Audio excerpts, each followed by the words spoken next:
रामू एक बहुत ही गरीब किसान था। उसके पास अपनी तो कोई जमीन नहीं थी, परंतु वो किसी के खेतों में काम किया करता था, जिससे कि उसे थोड़ी बहुत तनख्वाह मिल जाती थी और उनके घर का गुजारा चल जाता था। रामू के घर में उसकी बीवी शांति और 2 छोटे छोटे बच्चे थे। शांति बहुत ही समझदार औरत थी। कम तनख्वाह होते हुए भी वो घर को बहुत अच्छे से चलाती थी और थोड़े बहुत पैसे बचाकर बच्चों को स्कूल भी भेजती थी। वो जानती थी कि पढ़ना कितना जरूरी है। यदि उसके बच्चे अनपढ़ रह गए तो वो भी जीवन भर किसी की गुलामी करते रहेंगे। बस उन लोगों की जिंदगी इसी तरह बीत रही थी। जो थोड़े बहुत पैसे मिलते थे वे लोग उसी में ही खुश थे। रामू के दोनों बच्चों के स्कूल में काफी दोस्त बन गए थे, इसलिए वो बच्चे अपने दोस्तों के घर भी आते जाते थे।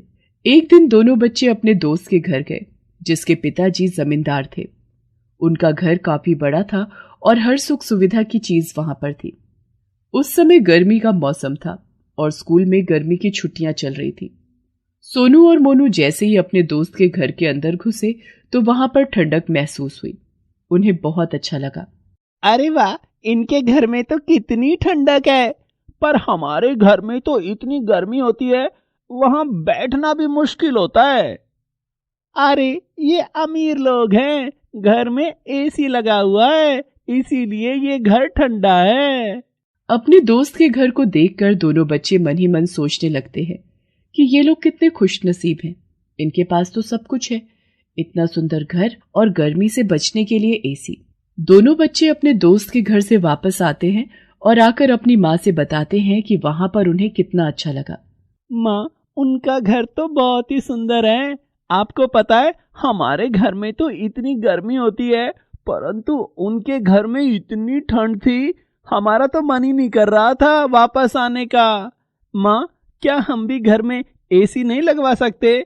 हमें कितनी सड़ी गर्मी में यहाँ रहना पड़ता है। अरे बेटा, ऐसा नहीं कहते।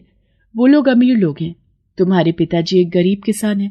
हम लोग सब चीजें नहीं ले सकते हैं और दूसरों की चीज देखकर ऐसे लालच नहीं करना चाहिए। हमारे पास जो है हमें उसी में खुश रहना चाहिए। तुम लोग ऐसी बातें मत सोचा करो। पर दोनों बच्चों के मन से एसी की ठंडी हवा निकल ही नहीं रही थी। वो तो सोचने लगे कि अब काश हमारे पास भी ऐसा एसी हो, पर गरीब रामू एसी कहाँ से लाता। आए दिन दोनों बच्चे अपने माँ बाप का सिर खाने लगे कि हमें भी एसी चाहिए। माँ, क्या हम भी घर में एसी नहीं लगवा सकते? हमें कितनी सड़ी गर्मी में यहाँ रहना पड़ता है।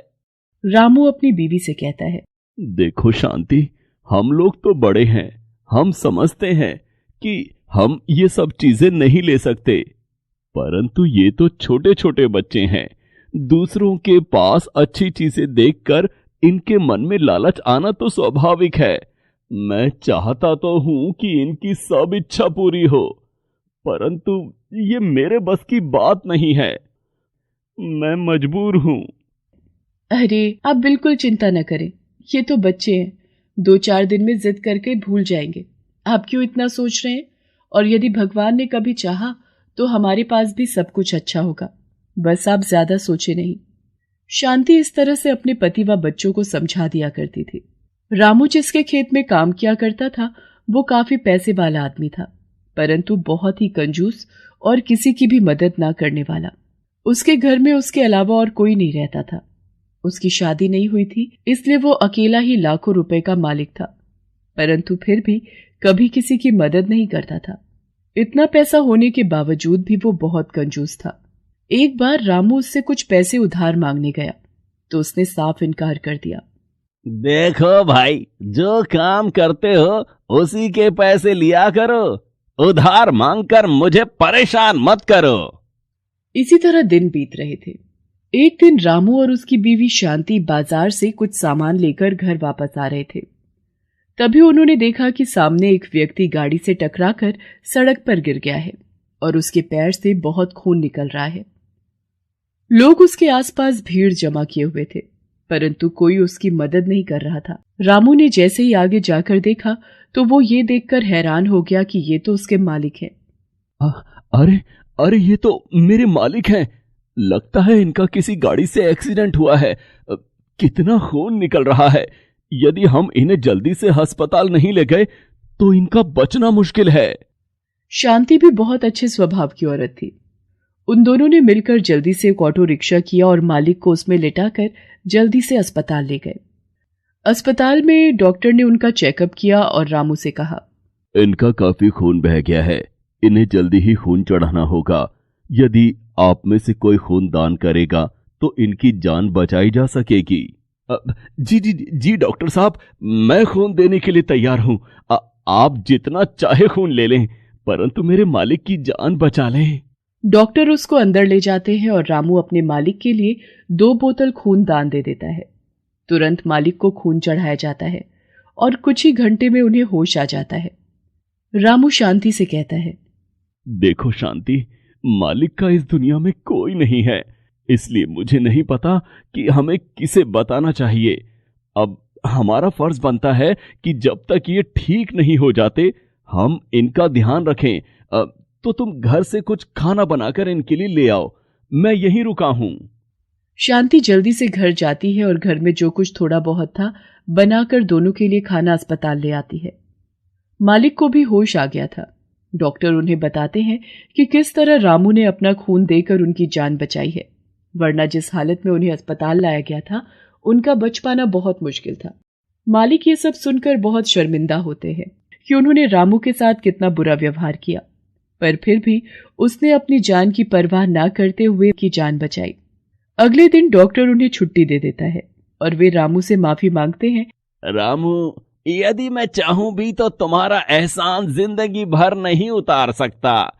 मेरा तो इस दुनिया में कोई नहीं है, परंतु तुम मेरे अपनों से भी बढ़कर निकले। कोई अपना भी शायद ऐसे समय पर मेरी मदद ना करता। मेरे पास इतनी बड़ी हवेली है, इतना पैसा है।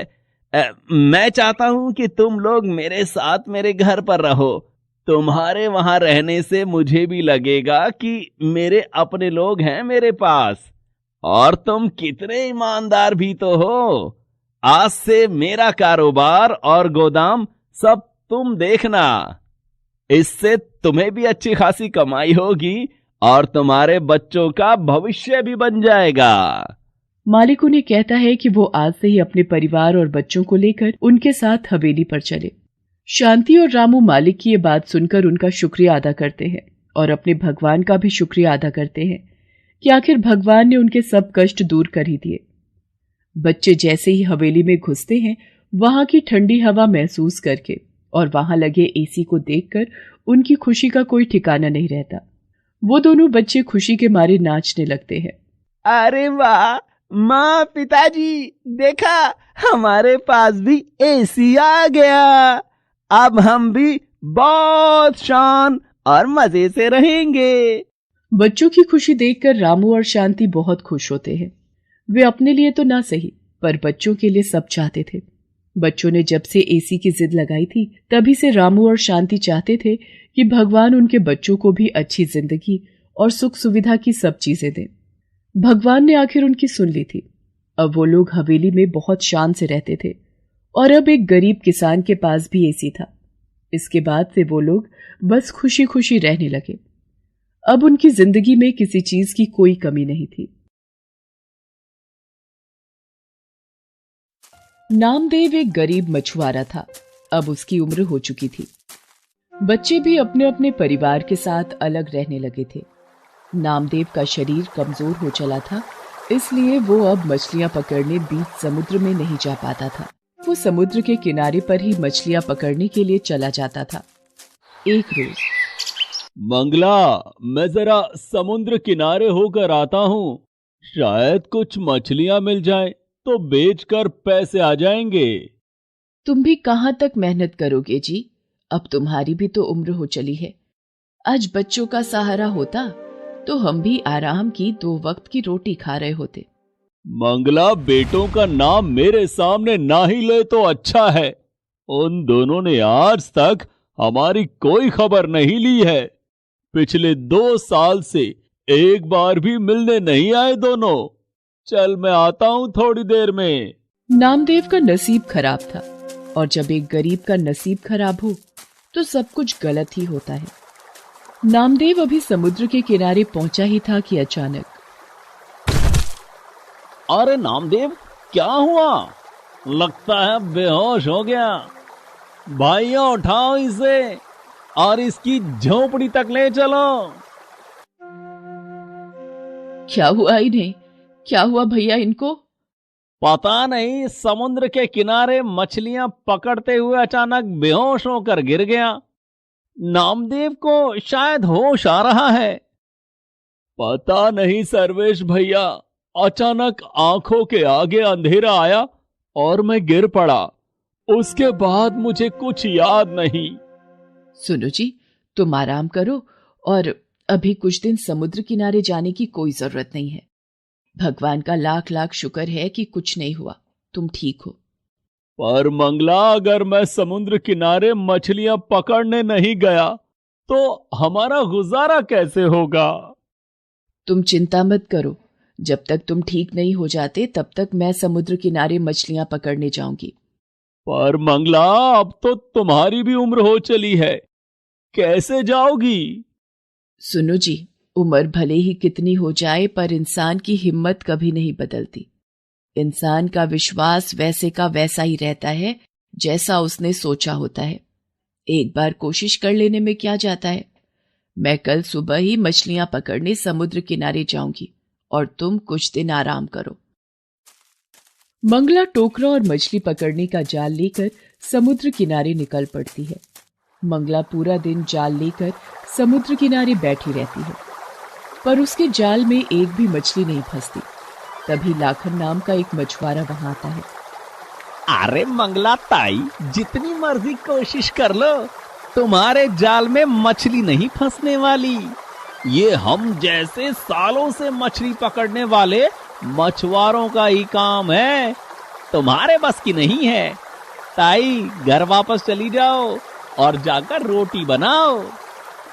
मंगला निराश होकर घर वापस लौट आती है। नामदेव उसे कहता है, निराश क्यों होती हो मंगला? कोई बात नहीं, आज कई वर्षों बाद तुमने मछली पकड़ने का काम किया है। कल दोबारा कोशिश करना, मुझे पता है तुम इस काम में जरूर सफल होगी। तुम सही कह रहे हो, मैंने हिम्मत नहीं हारी।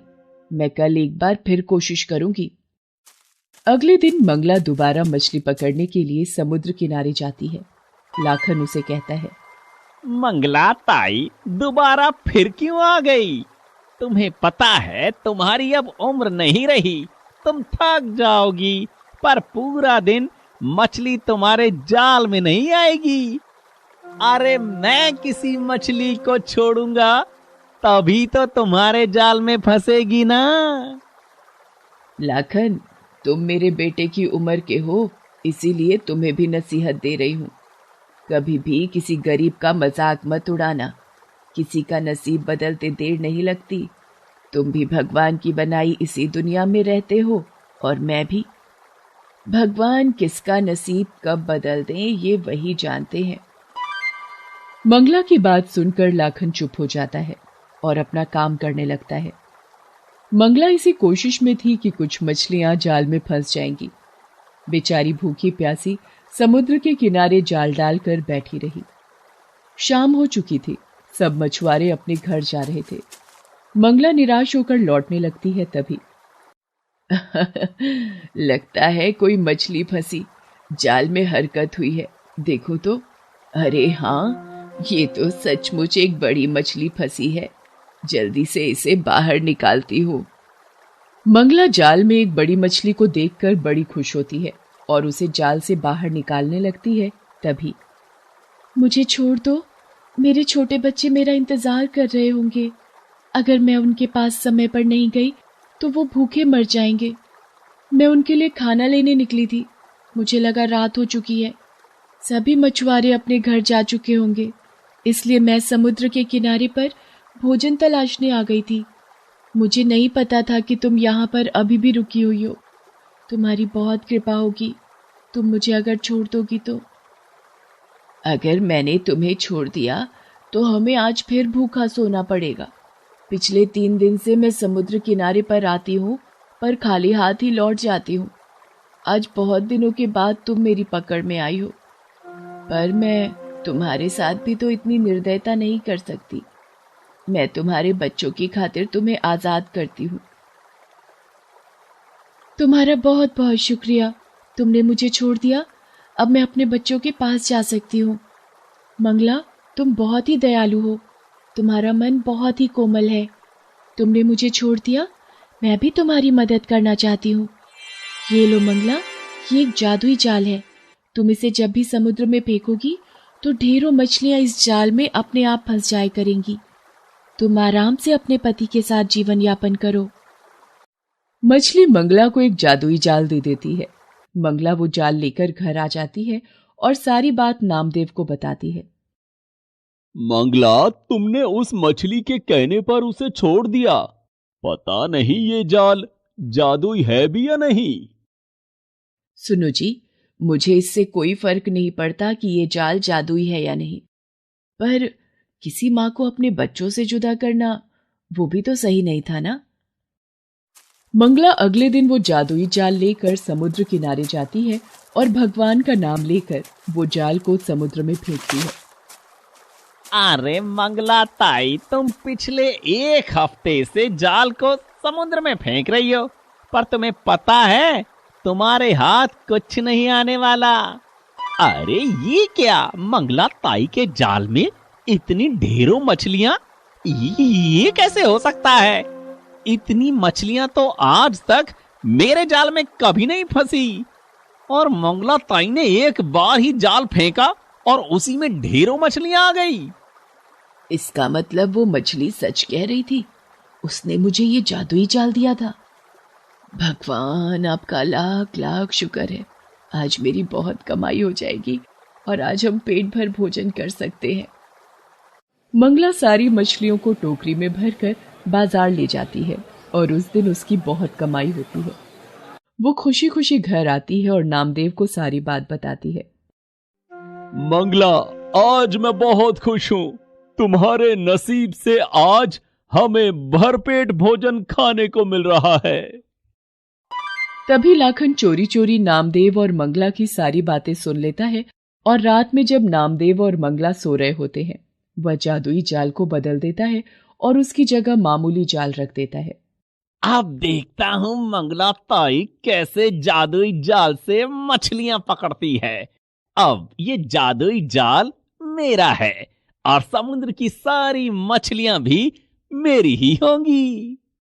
अगले दिन मंगला जब जाल को लेकर समुद्र किनारे पहुंचती है तो दोबारा उसके जाल में मछलियां नहीं फंसती। ये देखकर लाखन हंसने लगता है और वो जादुई जाल को समुद्र में फेंकता है। लगता है जादुई जाल ने अपना काम कर दिया। मेरे जाल में बड़ी मछली फंसी है। अरे ये तो बड़ी शार्क है, ये तो मुझे काट रही है। अब मैं कैसे बचूं? कोई मुझे बचाओ, ये शार्क मुझे काट रही है। ये जाल मेरे हाथ से छूट क्यों नहीं रहा है? ये जाल तो मेरे हाथ में उलझता ही जा रहा है। मछली मुझ पर हमला कर रही है। मंगला ताई, ये तुम्हारा ही जादुई जाल है। मैंने कल रात चोरी से बदल दिया था, मुझसे गलती हो गई। मंगला ताई, बचाओ मुझे। मंगला लाखन के हाथ में उलझा जाल जैसे ही हटाती है, शार्क मछली वापस पानी में चली जाती है। मंगला ताई, ये लो तुम्हारा जादुई जाल, ये तुम्हारे ही नसीब का है। मैंने बेईमानी करके इसे तुमसे छीनने की कोशिश की, पर आज मुझे इसका सबक मिल गया है। चोरी करने की वजह से आज मेरी जान भी जा सकती थी। मुझे माफ करना मंगला ताई। आज के बाद मैं किसी का भी मजाक नहीं उड़ाऊंगा और ना ही कभी किसी की चीज पर कब्जा करने की सोचूंगा। कोई बात नहीं लाखन, सुबह का भूला यदि शाम को घर वापस लौट आए तो उसे भूला नहीं कहते। तुम्हें अपनी गलती का एहसास हुआ, इस बात की मुझे खुशी है। धीरे धीरे नामदेव और मंगला बहुत पैसे वाले बन जाते हैं। ये बात जब उनके बेटों को पता चलती है तो वो उन्हें अपने साथ ले जाने के लिए आते हैं, पर मंगला और नामदेव उनके साथ जाने के लिए मना कर देते हैं और दोनों पति पत्नी एक दूसरे के साथ खुशी खुशी अपना जीवन गुजारने लगते हैं। Please subscribe this channel.